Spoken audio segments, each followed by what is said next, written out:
आज की जो कहानी है वो 16 साल की एक ऐसी लड़की पे आधारित है जिसके कई सारे सपने थे। बढ़ती उम्र में वो अपने पैर पे खड़ी रहना चाहती थी, अपने परिवार के लिए भी बहुत कुछ करना चाहती थी। वो एक एंकर और मॉडल बनना चाहती थी, देखने में बेहद ही खूबसूरत थी। लेकिन ऐसा क्या हुआ कि 27 साल की उम्र में ही उसे अपनी जान गंवानी पड़ी। और उससे भी पीड़ादायक उसके परिवार के लिए ये समस्या थी कि हत्या के बाद उसकी जो शरीर थी, उसकी जो लाश थी, उसे ढूंढने में पुलिस को करीब 11 दिन का समय लग गया। ये कहानी हर एक युवा को जरूर सुननी चाहिए। जो भी लड़कियां आजकल बड़ी सिटियों में जाती हैं और अपना नाम रोशन करना चाहती हैं, अपने परिवार के लिए कुछ करना चाहती हैं, अगर वो अपने पैर पे खड़ी रहना चाहती हैं तो ये कहानी उन्हें जरूर सुनना चाहिए, ताकि वो किसी भी तरह से कोई भी गलत कदम जल्दबाजी में पैसे कमाने के लिए बिल्कुल भी ना उठाएं। मेरा नाम है पूजा फ्रेंड्स और आप सभी का मेरे चैनल में स्वागत है। यदि आप क्राइम की स्टोरीज पसंद करते हैं देखना तो आप इस चैनल को सब्सक्राइब भी कर सकते हैं, और अगर वीडियो पसंद आए तो लाइक करके मुझे मोटिवेटेड भी कर सकते हैं। दोस्तों, आज की जो कहानी है वो दिव्या पाहुजा नाम की एक लड़की पे आधारित है। वो लड़की जो 16 साल की एज में ही काफी फर्राटेदार इंग्लिश बोलती थी। रहने वाली वो गुरुग्राम की थी और काफी अच्छे स्कूल से उसकी एजुकेशन भी हुई थी, यानी कि वो काफी तेज थी पढ़ाई लिखाई में। लेकिन उसे एक शौक था कि वो बहुत ही अच्छी एंकर बने। पढ़ाई के साथ ही साथ वो बहुत ही अच्छा बोलना भी जानती थी, जिसकी वजह से वो कई बार अपने दोस्तों के सामने कुछ भी बोला करती थी तो वो काफी इम्प्रेसिव लगता था। इसके बाद उसकी रुचि एंकरिंग में हो गई। जैसे जैसे वो बड़ी होने लगी वो पार्टीज में जाने लगी, क्योंकि उसे मॉडलिंग का भी शौक था और साथ ही साथ वो एंकरिंग भी करने लग गई। उसे बहुत सारे इवेंट भी मिलने शुरू हो गए थे और इवेंट के दौरान जब वो एंकरिंग करती थी तो उसे उसके पैसे भी मिलते थे। परिवार को इससे कोई परेशानी नहीं थी। दरअसल उसके पिता काफी सामान्य पेशा करते थे। वो एक ऑटो चालक थे। माँ एक हाउसवाइफ थी। घर में 2 ही बहनें थी। दिव्या पाहुजा बड़ी बहन थी और उसकी एक छोटी बहन भी है। तो वो कहीं ना कहीं अपने घर की जिम्मेदारियों को निभाने में भी हिस्सा लेना चाहती थी, जिसकी वजह से उसने अपनी करियर बनाने की शुरुआत की एंकरिंग के साथ। एंकरिंग करते करते उसे पैसे भी आने लगे और वो जब इवेंट में जाने लगी तो एक रात ऐसा आया जब वो किसी इवेंट में जा रही थी तो अपने ड्रेसिंग सेंस को लेकर के वो काफी ज्यादा एक्टिव रहती थी, यानी कि वो आजकल की लड़कियों की जैसे ओपन माइंडेड थी। और उसने कुछ ऐसे कपड़े पहन लिए उस इवेंट में जाने के लिए कि जब वो इवेंट से वापस आई तो उसके पापा बहुत नाराज हुए, उसे मारा भी और उसे डांटा भी कि तुम ये काम तो कर सकती हो एंकरिंग का, लेकिन तुम ऐसे कपड़े नहीं पहन सकती हो। उस दिन ही दिव्या पाहुजा ने एक स्टेप लिया और उसने अपने पापा को बोला कि मैं अपना नाम खुद के दम पे रोशन करना चाहती हूँ, मैं अपने लिए कुछ करना चाहती हूँ और इसमें मैं किसी की भी दखल अंदाजी नहीं चाहती हूँ। वहीं से शुरू हो गई उसकी एक ऐसी यात्रा जो उसके बहुत ही उज्जवल भविष्य की वो कामना करने लग गई।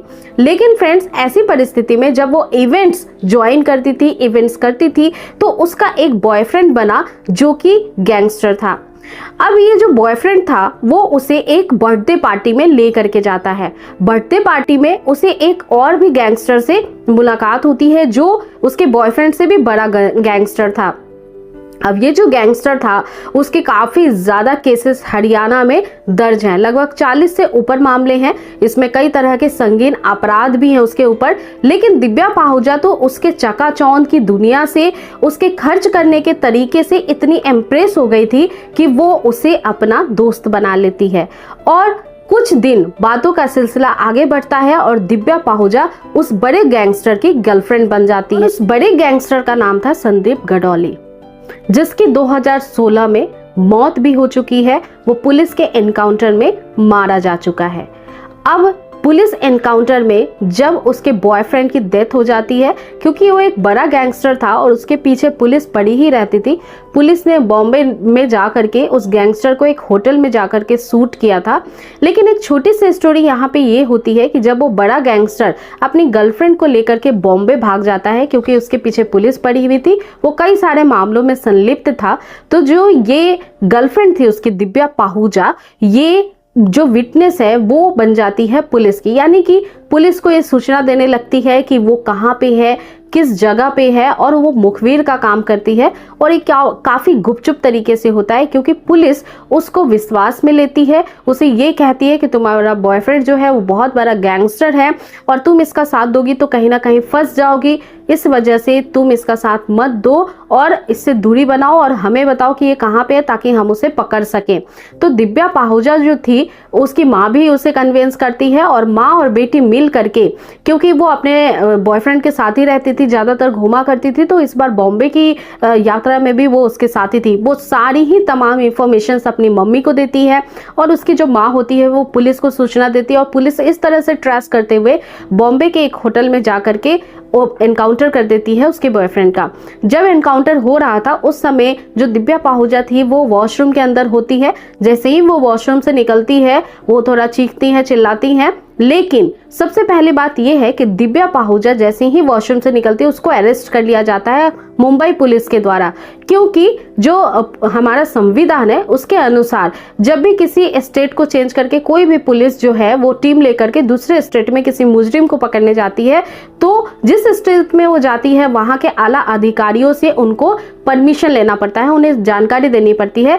लेकिन हरियाणा पुलिस ने ऐसा नहीं किया था, इसलिए मुंबई पुलिस ने इसको क्राइम के मद्देनजर रखते हुए एक मर्डर के केस में इसको जो है रजिस्टर्ड किया और दिव्या पाहुजा को भी इसमें अरेस्ट कर लिया गया।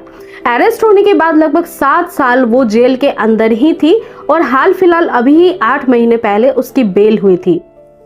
यूं समझ ले कि दिव्या पाहुजा का दूसरा जन्म हुआ था और वो जेल से बाहर आ गई थी। अब यहीं से शुरुआत होती है उसके दूसरे जीवन की और उसके मर्डर मिस्ट्री की। बात है 31 दिसंबर की। 31 दिसंबर 2023 का दिन होता है। दिव्या पाहुजा अपने घर से अपने माँ को बोल के निकलती है कि मैं अपने दोस्तों के साथ पार्टी मनाने जा रही हूँ। पार्टी में वो जाती तो है लेकिन 1 जनवरी को वापस वो घर आ जाती है और 1 जनवरी को फिर से वो बोलती है कि मुझे फिर से पार्टी मनाने जाना है और फिर वहां से तैयार होके वो घर छोड़कर निकल जाती है।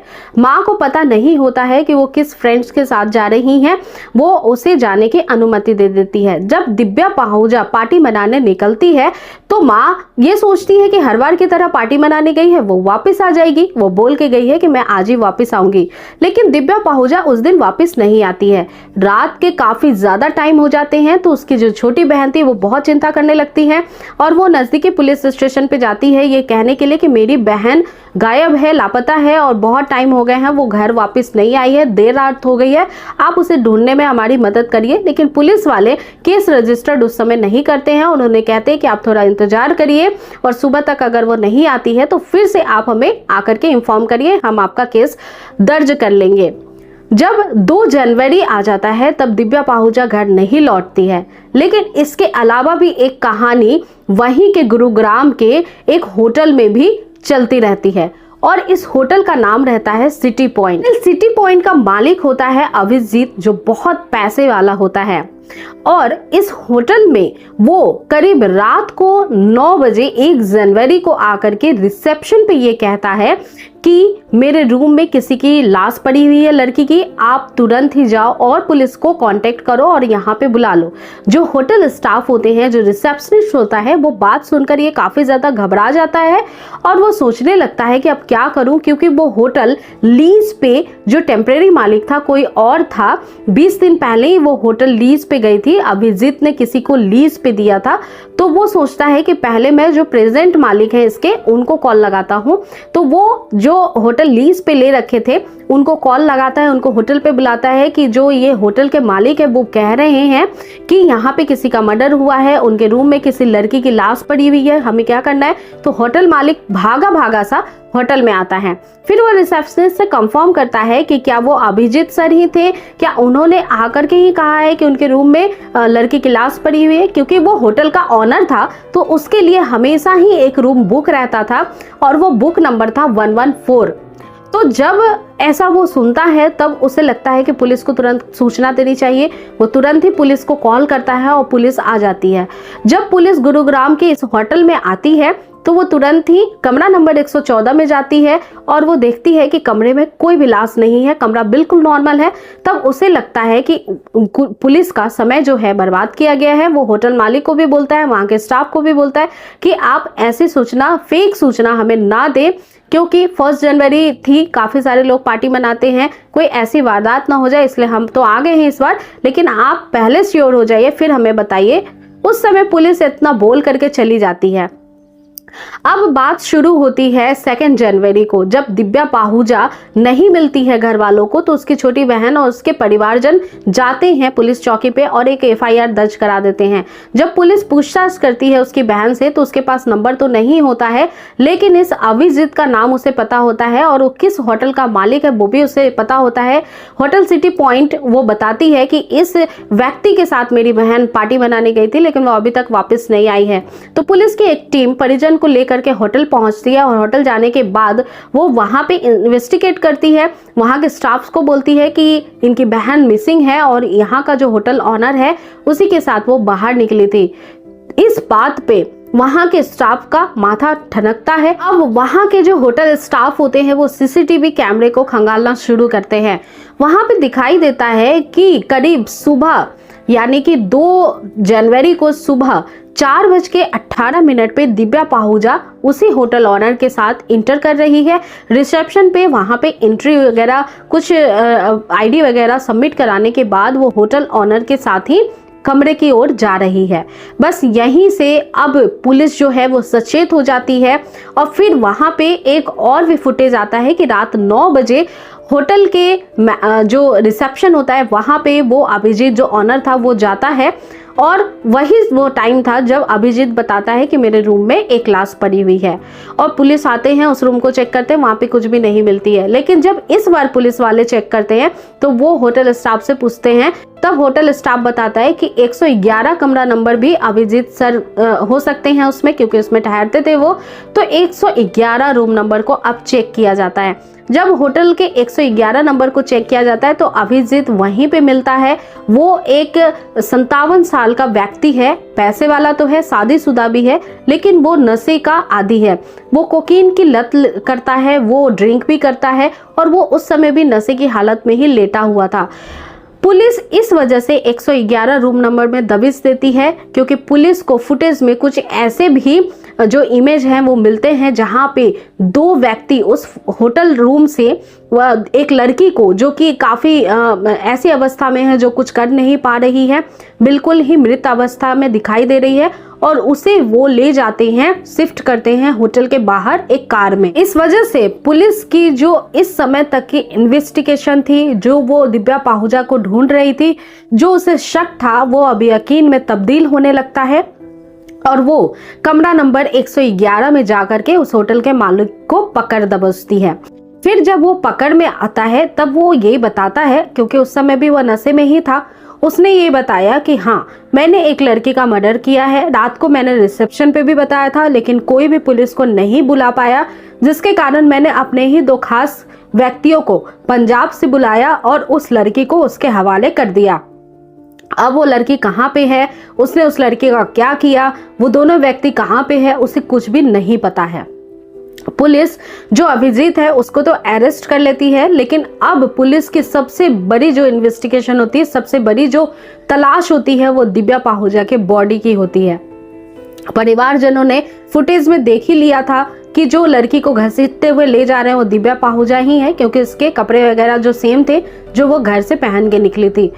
अब पुलिस को डेड बॉडी 11 दिन बाद मिली है, बहुत सारे तलाश करने के बाद, क्योंकि पुलिस ने पहले कार को जब्त किया, जिस BMW में उसकी बॉडी को शिफ्ट किया गया था। उसके बाद जो 2 व्यक्ति जो उसकी बॉडी को ले जा रहे थे, जो दोनों लोग उसकी बॉडी को डिस्पोज करने की कोशिश कर रहे थे, उनमें से एक व्यक्ति को पकड़ा गया।